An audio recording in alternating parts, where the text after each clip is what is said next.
33장. 하나님께서 모세에게 말씀하셨다. 이제 가거라.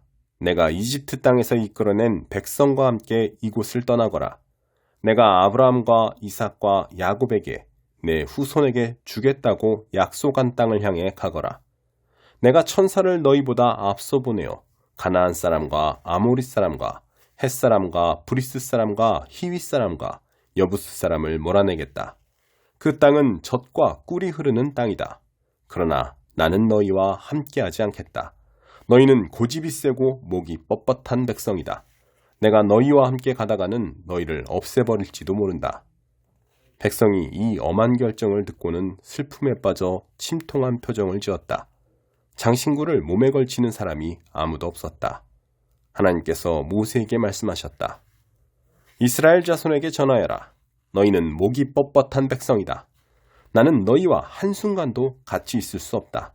내가 너희를 없애버릴지도 모른다. 그러니 내가 너희를 어떻게 할지 결정할 때까지는 너희 몸에서 모든 장신구를 떼어버려라. 그리하여 이스라엘 자손은 호렙산에서부터 장신구를 떼어버렸다. 모세는 장막을 거두어 진 밖으로 나가서 진에서 멀리 떨어진 곳에 장막을 치곤 했다. 그는 그 장막을 회막이라고 불렀다.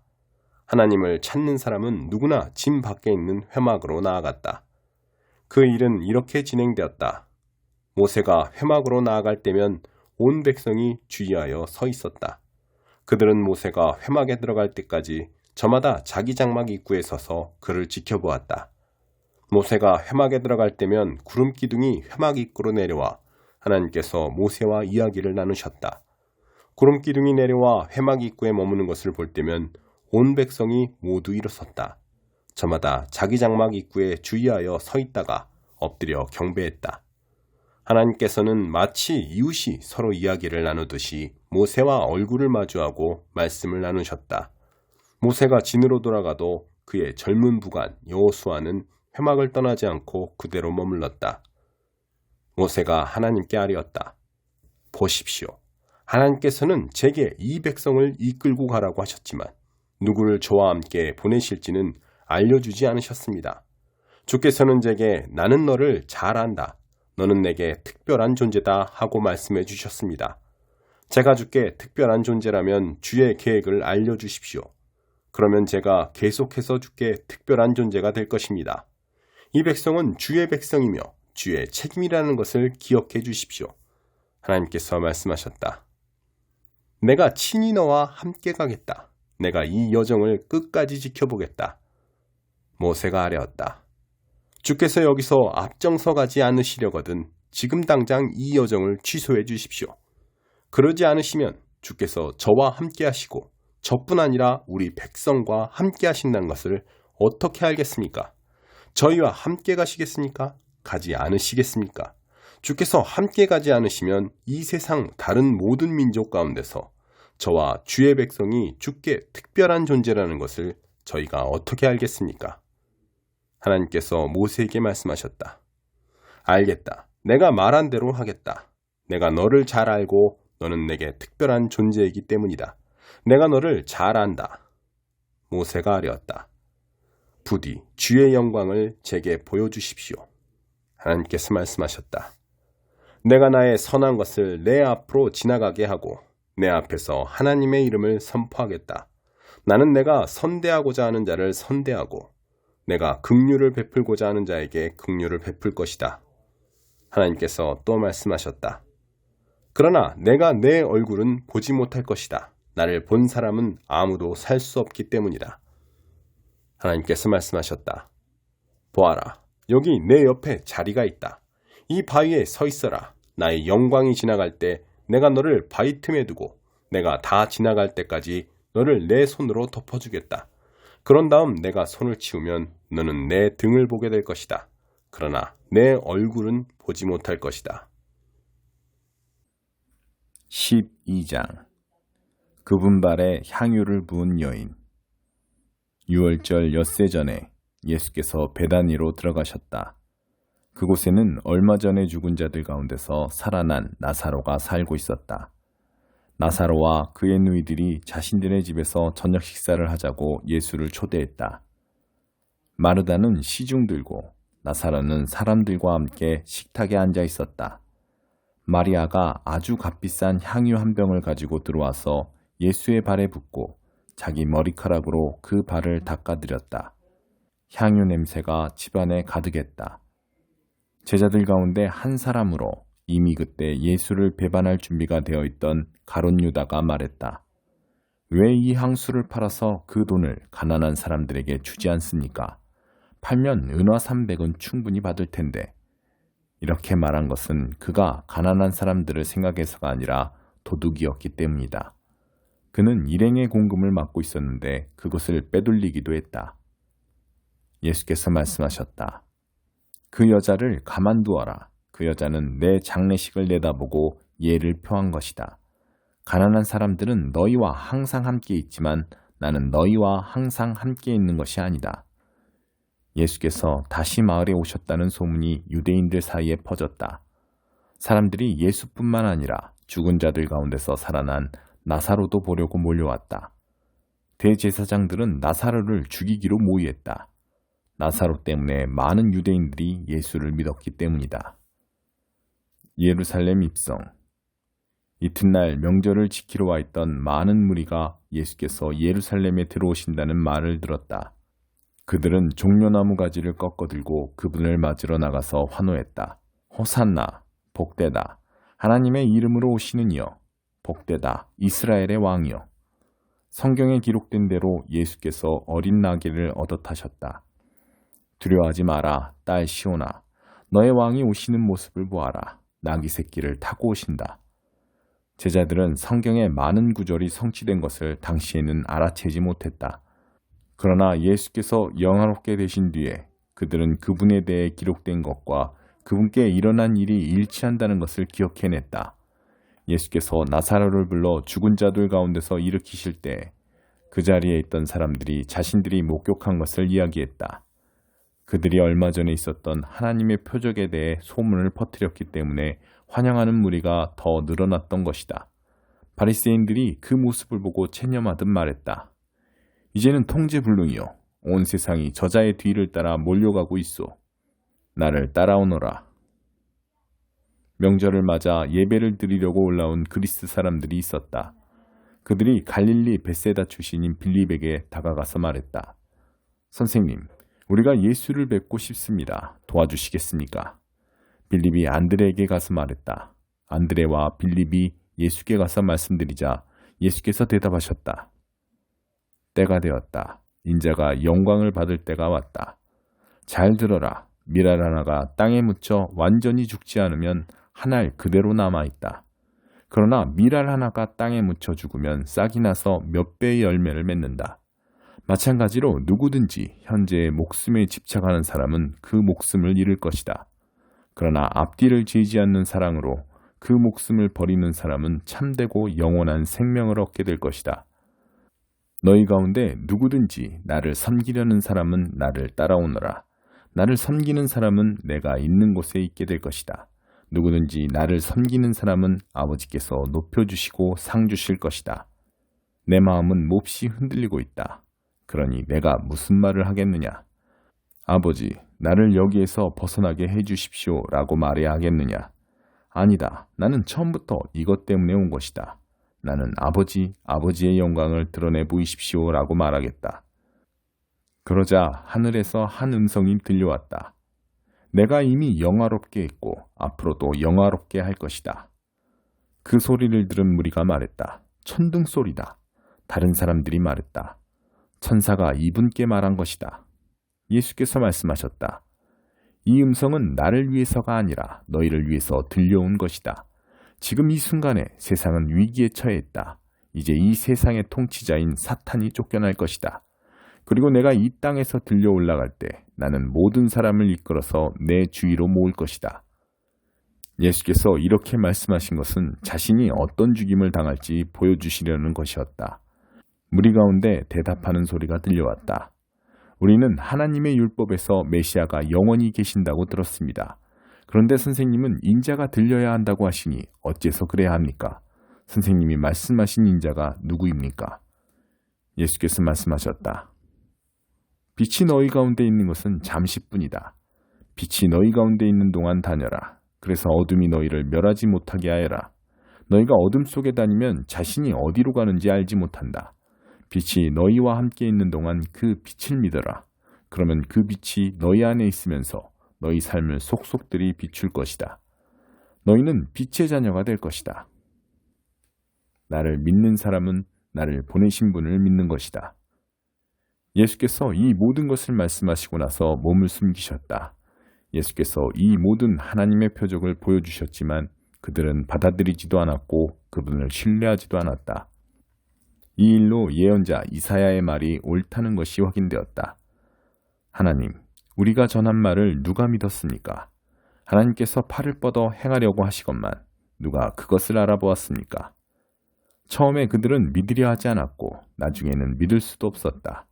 이 또한 이사야가 말한 것과 같았다.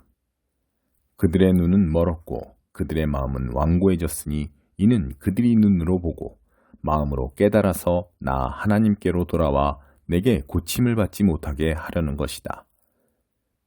이것은 이사야가 메시아를 통해 폭포수처럼 쏟아지는 하나님의 빛을 스치듯 보고 나서 한 말이었다. 한편 지도자들 가운데서도 상당수가 믿었다. 그러나 바리새인들 때문에 자신들의 믿음을 밖으로 드러내지는 않았는데 회당에서 쫓겨날까봐 두려웠기 때문이다. 그들은 위기의 순간에 하나님의 영광보다는 사람의 인정을 받는 것에 더 신경을 썼던 것이다. 예수께서 이 모든 말씀의 결론으로 이렇게 외치셨다. 누구든지 나를 믿는 사람은 나를 믿는 것이 아니라 나를 보내신 분을 믿는 것이다. 누구든지 나를 보는 사람은 사실은 나를 보내신 분을 보는 것이다. 나는 이 세상에 온 빛이다. 내가 온 것은 나를 믿는 모든 사람들로 더 이상 어둠 속에 머물지 않게 하려는 것이다. 만일 누가 내 말을 듣고 진지하게 받아들이지 않는다고 해서 나는 그를 심판하지 않는다. 나는 세상을 심판하기 위해 온 것이 아니라 세상을 구원하기 위해 왔다. 그러나 나를 회피하고 내 말을 받아들이지 않는 사람은 스스로 심판받기를 선택하는 것이다. 육신이 된 그 말씀, 내가 너희에게 말했을 뿐 아니라 바로 나 자신이기도 한 그 말씀이 너희의 운명을 결정할 말이다. 그 말씀 가운데 어느 것도 내 마음대로 지어낸 것이 없다. 나를 보내신 아버지께서 내가 무엇을 말하고 어떻게 말해야 하는지를 지시해 주셨다. 나는 아버지의 명령이 어떤 열매를 맺는지 정확히 안다. 그것은 참되고 영원한 생명이다. 내가 할 말은 이것이 전부다.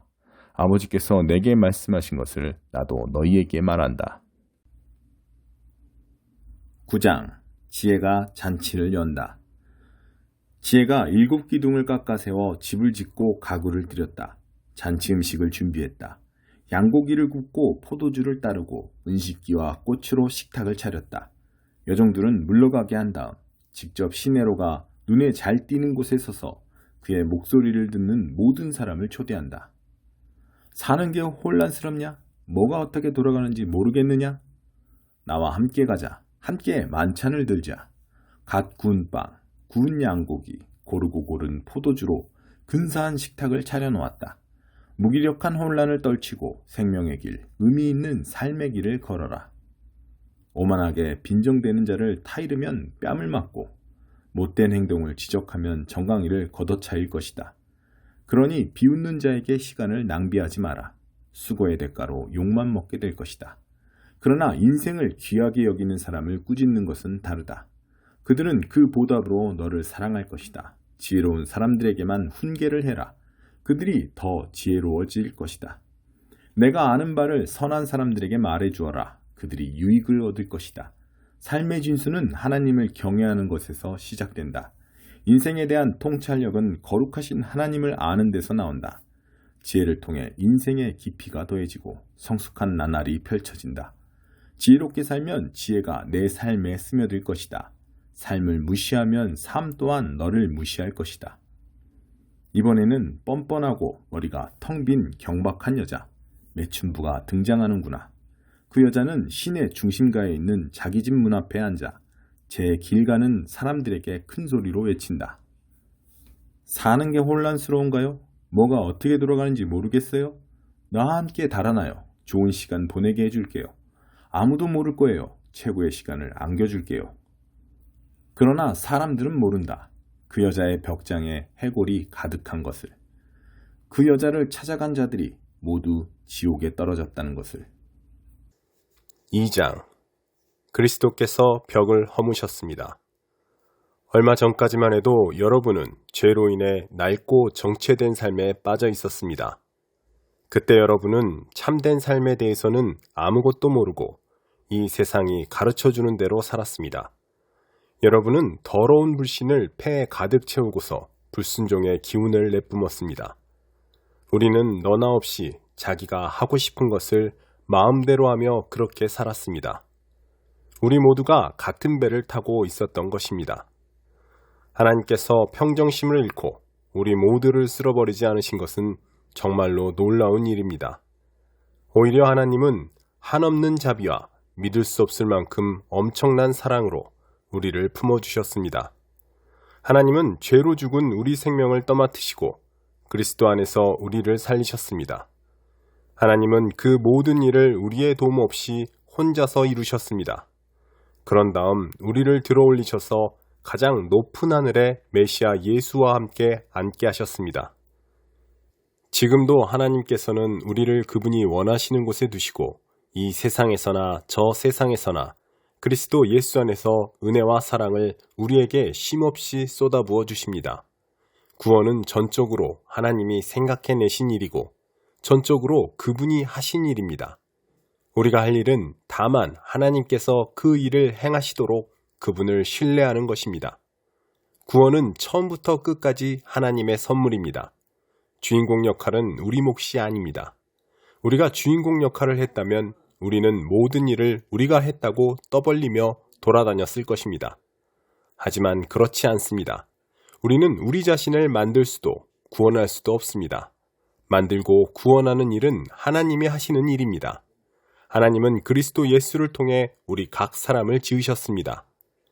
그렇게 하신 것은 그분께서 하시는 일, 곧 우리를 위해 마련해 놓으신 선한 일, 우리가 해야 할 그 일에 우리를 참여시키시려는 것입니다.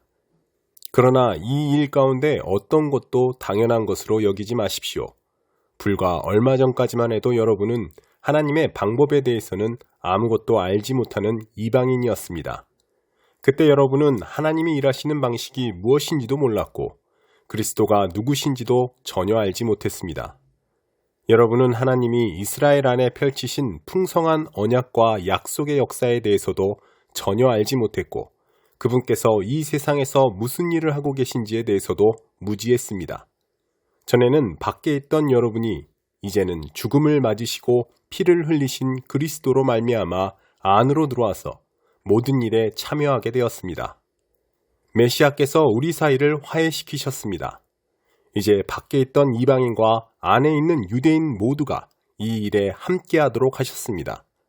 그분은 우리가 서로 거리를 두기 위해 이용하던 벽을 허무셨습니다.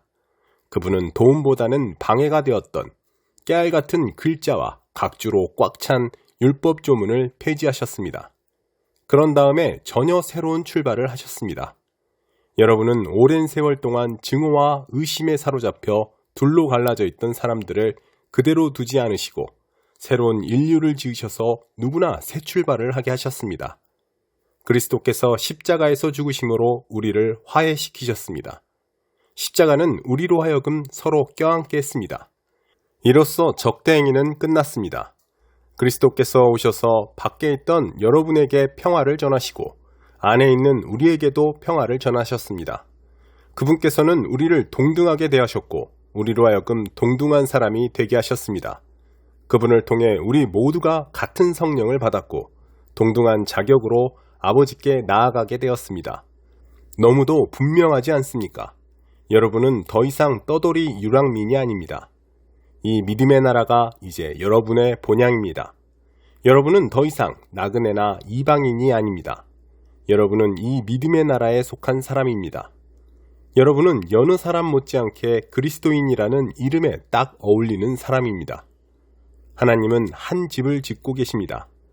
하나님은 우리가 어떻게 이 믿음의 나라에 이르게 되었는지 따지지 않으시고 우리 모두를 사용하셔서 그분이 짓고 계신 그 일에 우리를 참여시키십니다. 하나님은 사도들과 예언자들을 기초로 삼으셨습니다. 이제 벽돌을 차곡차곡 쌓듯이 여러분을 그 기초 위에 끼워 넣으십시오. 그리스도 예수께서는 그 건물의 각 부분을 떠받치는 모퉁이 돌입니다. 우리는 날마다 그 집의 모양이 잡혀가는 모습을 봅니다. 그 집은 하나님께서 세우시는 성전, 우리 모두가 벽돌처럼 쌓여 이루어지는 성전, 하나님이 머무시는 성전입니다.